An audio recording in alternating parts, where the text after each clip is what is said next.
Assalamualaikum warahmatullahi wabarakatuh.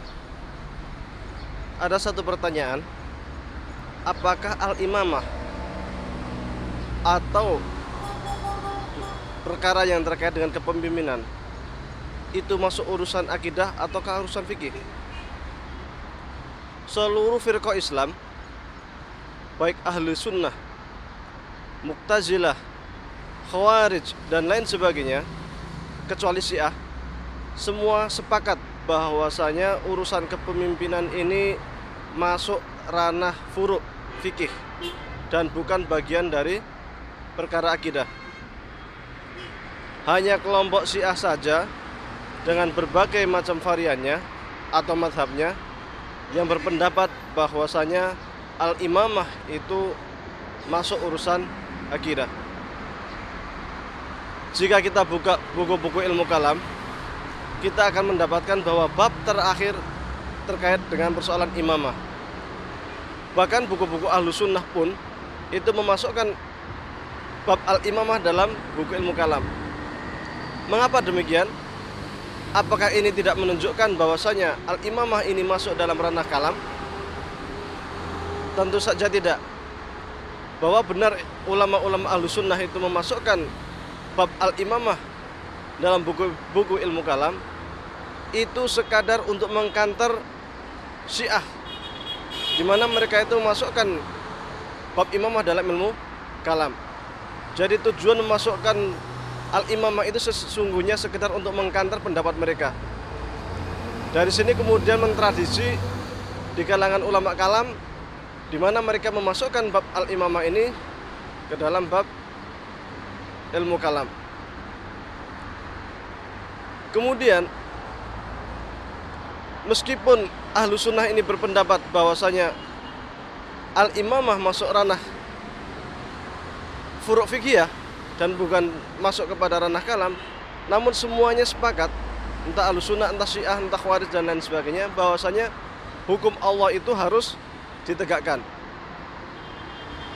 dimanapun dan kapanpun. Semuanya sepakat. Perbedaan hanya terletak pada pembagian, apakah ini masuk ranah akidah ataupun ranah fikih atau furu' fikih. Hanya kemudian perbedaan ini akan berimplikasi kepada sistem gerakan. Belakangan ada kelompok-kelompok ahlussunnah atau yang mengaku sebagai kelompok ahlussunnah, namun mereka ini seakan memasukkan bab al-imamah ini menjadi urusan akidah,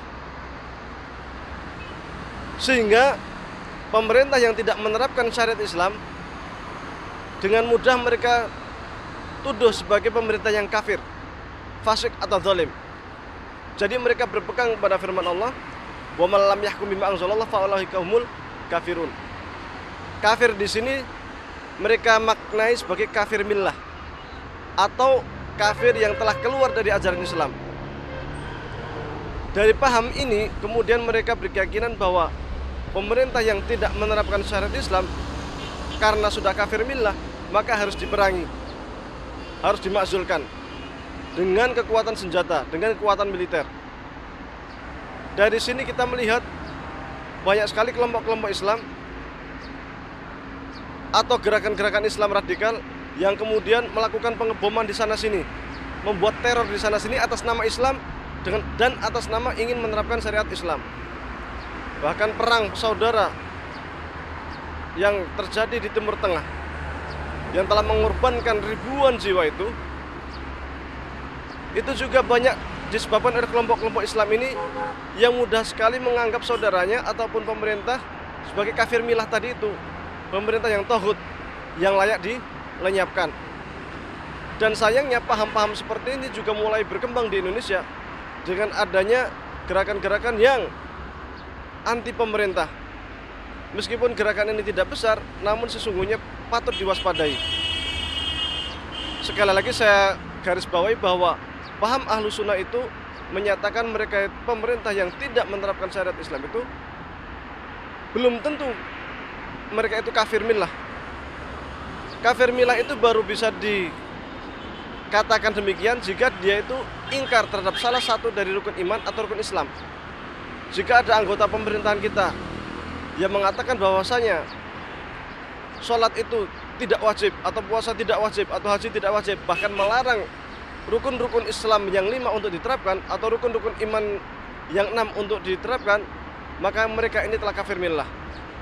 Namun di dalam realitinya kan mereka tidak demikian. Sehingga ungkapan kafir di sini sesungguhnya bukan kafir millah, tetapi naqisul iman, atau iman yang tidak sempurna. Iman yang tidak sempurna tidak mengakibatkan mereka ini harus diperangi, tetapi sekadar kita juga berusaha sesuai kemampuan kita, sesuai dengan kadar kemampuan kita masing-masing untuk dapat beramar ma'ruf nahi mungkar, dan tentu saja tidak dengan kekuatan senjata. Ahli sunnah mengatakan bahwa al-khuruj minal imam, atau angkat senjata melawan pemerintahan yang sah, dianggap sebagai bukan bagian dari manhaj ahlu sunnah. Jadi ahlu sunnah menganggap bahwasanya amar ma'ruf nahi mungkar itu dengan lisan, dengan kekuatan senjata itu bukan dari bagian prinsip ahlu sunnah. Yang pertama adalah dengan tangan jika mampu, lisan jika mampu, dan jika tidak bisa adalah dengan hati. Jadi yang dikedepankan adalah ud'u ila sabili rabbika bil hikmati wal mau'izatil hasanah wajadilhum billati hi ahsan. Jadi berdakwah dengan santun, dengan berdialog, dengan saling memahami satu sama lain, dan bukan dengan angkat senjata. Mudah-mudahan kita tidak termasuk dari golongan orang-orang yang menganggap bahwasanya mereka yang tidak menerapkan syariat Islam secara sempurna ini sebagai kafir millah, dan mudah-mudahan kita tidak terjatuh ke dalam golongan orang-orang yang mudah mengkafirkan orang lain, kemudian mudah menghalalkan darah saudaranya sendiri sesama muslim. Assalamualaikum warahmatullahi wabarakatuh.